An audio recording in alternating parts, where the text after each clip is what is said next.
नमस्कार अमित जी। नमस्कार बच्चों। और जैसा कि त्रिस्तरीय ग्राम पंचायत चुनाव प्रारंभ हो चुके हैं और एक उत्सव का माहौल है पूरे उत्तराखंड में, पूरे उत्तराखंड की जनता में कि आज एक छोटी सरकार चुनने जा रही है हमारी उत्तराखंड की जनता। और आज हम देख रहे हैं कि किस प्रकार से गांव वालों में, क्षेत्रवासियों में बहुत ही उत्साह और उमंग है। तो इसी कड़ी में आज एक देहरादून जिले में अपना रायपुर विकासखंड आता है, वहीं पर एक ग्राम पंचायत है रामनगर डांडा। उस रामनगर डांडा में 2 क्षेत्र पंचायत की सीटें आती हैं, रामनगर डांडा प्रथम, रामनगर डांडा द्वितीय। तो रामनगर डांडा प्रथम से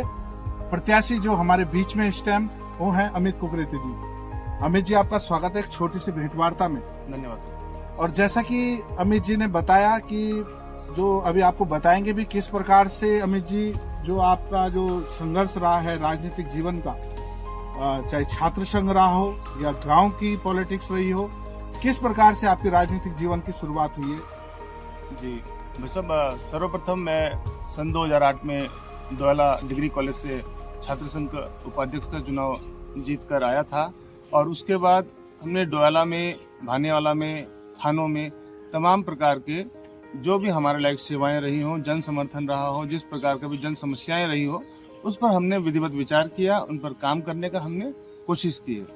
अमित जी, जैसे अभी हम जंगल के क्षेत्र से आपके जो एयरपोर्ट से सटा क्षेत्र है वहां से आपके बीच में पहुंचे हैं, तो क्या आपके रामनगर डंडा क्षेत्र में कुछ समस्याएं, मूलभूत समस्याएं और उनके समाधान किस प्रकार से आप आगे करवाने के लिए प्रतिबद्ध रहेंगे? मेरा ये मानना है कि जो हमारा जंगल से लगा हुआ क्षेत्र है और हम लोग एयरपोर्ट को कनेक्ट होते हैं या हम लोग भानेवाला से डोयाला से जुड़ते हैं, ये जितना भी 5 किलोमीटर 6 किलोमीटर का जो जंगल का जो हमारा मार्ग रहेगा, इस पर मेरा एक प्रयास ये रहेगा, हमेशा से ये प्रयास पहले भी रहा है कि हम लोग इस पूरी सड़क में प्रकाश लाइट, स्ट्रीट लाइट जो वहाँ पर सड़क के लिए जो लाइटें रहेंगी, उनका हम लोग एक बार ये प्रयास मेरा रहेगा। उसके लिए हमें किसी का CSR फंड किसी से लिया जाए या जिला योजना में हमें ये काम लिया जाए या माननीय सांसद जी द्वारा, इसको मुख्यमंत्री जी के द्वारा ये समस्याएं हमारी जरूर रखी जाएगी। और मैं उम्मीद करता हूँ कि हमारी सरकार द्वारा इन समस्याओं का निदान भी किया जाएगा। जैसे मैं देख रहा था अभी तो चलो हम अपने वाहन से आए हैं थानों के लिए, लेकिन यहाँ पर कोई पब्लिक ट्रांसपोर्ट की सेवाएं मैंने कोई देखी नहीं, शायद पहले कभी चलती भी थी। और बहुत से आप जैसे युवा, जैसे आपका भी रोजगार है, तो ऐसी बहुत से युवा मैंने देखे हैं यहाँ पर अपने व्यक्तिगत वाहनों से महिलाएं आती जाती हैं। क्या आप उनकी समस्याओं के लिए कुछ आगे कुछ करने वाले हैं? हाँ बिल्कुल। इस समय मैं दोबारा यहाँ पर मैं चाहूँगा कि हम लोग जो हमारे जो ऑटो चालक हैं वो एक व्यवस्था यहाँ पर अच्छे से दें, जो हमारा पब्लिक ट्रांसपोर्ट है उनको थोड़ा बल मिले। इसके अलावा ये भी एक प्रयास रहा जाएगा कि किया जाएगा कि हम लोग एक सिटी बस की व्यवस्था यहाँ से रायपुर के लिए एक समय के अनुसार, ऐसा नहीं कि हमारे पास हमारे जो पब्लिक है उनको बड़ी समस्याएं होती है। रात को कोई आदमी जो शाम को 5-6 बजे 7 बजे जो लाल तप्पड़ से थानों के लिए खड़ा रहता है, वो थानों रोड पर कम से कम 1-2 घंटा भी इंतजार करता है, और जो 7 बजे घर पहुंच सकता है वो रात 9 बजे तक घर पहुंचता है। तो इन लोगों के लिए जो असुविधाएं अभी तक जो हो रही है उस पर भी हम लोग काम करेंगे। ये मेरा पहला, इसको मैंने प्राथमिकता में रखा है और मैं निश्चित तौर पर 6 महीने के अंदर इस व्यवस्था को बनाने में मैं सफल रहूंगा, ऐसा मुझे भरोसा है। अमित जी, जैसे कि अभी आप क्षेत्र पंचायत चुनाव में उठे हैं जी, तो इससे पहले भी ऐसा तो है नहीं कि आप अचानक क्षेत्र पंचायत चुनाव में कूद पड़े हों। इससे पहले आपकी क्या सक्रियता रही है गांव में?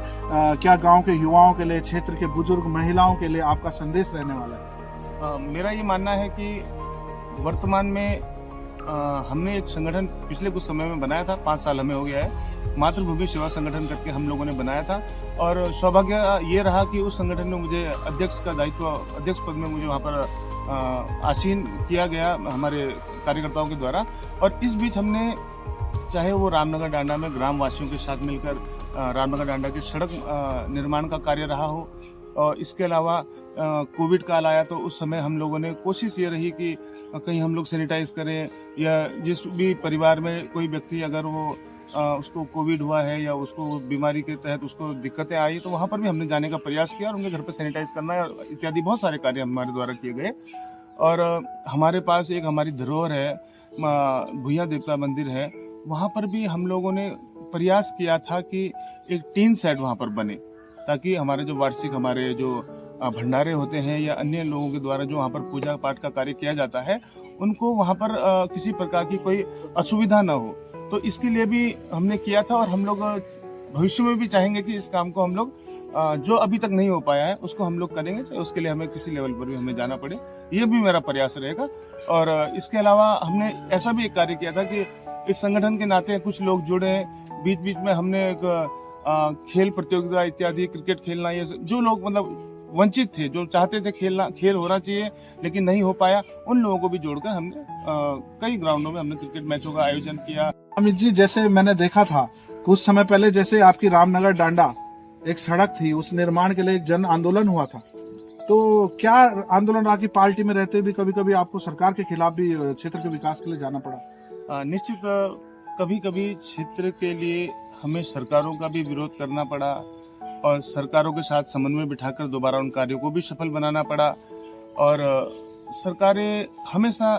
इस चीज़ के लिए कटिबद्ध भी रही हैं कि उन्होंने क्षेत्र के जीर्णोद्धार निर्माण के लिए उन्होंने अपनी जो उचित योजनाएं और समय और एक अनुशासन के तहत अपना जो एक उन्होंने स्वभाव हमारे क्षेत्र को दिया है, जो एक अच्छा माहौल दिया है, सड़कें दी हैं, लाइटें दी हैं और बहुत सारी चीज़ें।